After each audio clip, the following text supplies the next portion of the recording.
శుభవార్త, ఎంతో శుభదినం. ఈరోజు దాదాపు ఒక్కటి కాదు, వేలు కాదు, వందలు కాదు, లక్షలాది మందికి, ఇప్పటి వరకు 10 లక్షల మందికి అన్నదాన కార్యక్రమాన్ని, అన్నప్రసాదాన్ని వితరణ చేస్తున్నటువంటి PSSM charitable trust chairman Vijayabhaskar Reddy గారు మనతో ఉన్నారు.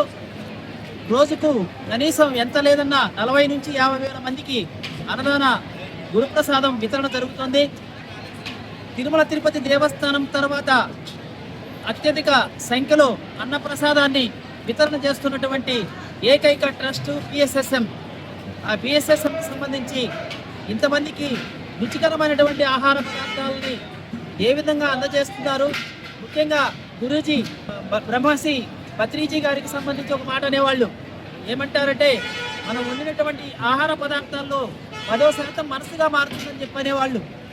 అలాంటి ఇక్కడ తిన్నటువంటి ఆహార పదార్థాలని ప్రతి ఒక్కరూ ఎంతో బ్రహ్మాండంగా ఉందని చెప్పి కొనియాడుతున్నారు. ఆ ఆహార పదార్థాలు ఏ విధంగా తయారు చేస్తున్నారు అనే దాని మీద ఇక్కడ మన భాస్కర్ రెడ్డి గారు మనతో ఉన్నారు. వారిని మరిన్ని వివరాలు అడిగి తెలుసుకుందాం. నమస్తే సార్. అందరికీ నమస్కారం.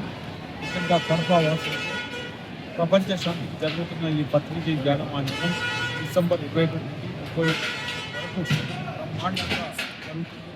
ఈసారి యాగంలో దాదాపుగా 75,000 నుంచి 80,000 మంది వచ్చారు. ముఖ్యంగా మన క్రిస్మస్ దాదాపు 1,00,000 ప్లేట్ల భోజనం వితరణ జరిగింది.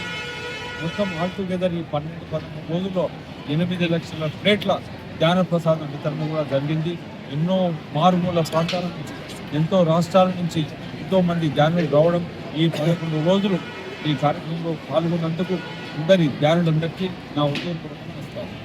ప్రతి ఒక్కరూ తప్పనిసరిగా యూట్యూబ్లోకి వెళ్ళి కడప వార్తను లైక్ చేయండి, సబ్స్క్రైబ్ చేయండి. ఇట్లు మీ జి రమణయ్య, ఎడిటర్, కడప వార్త.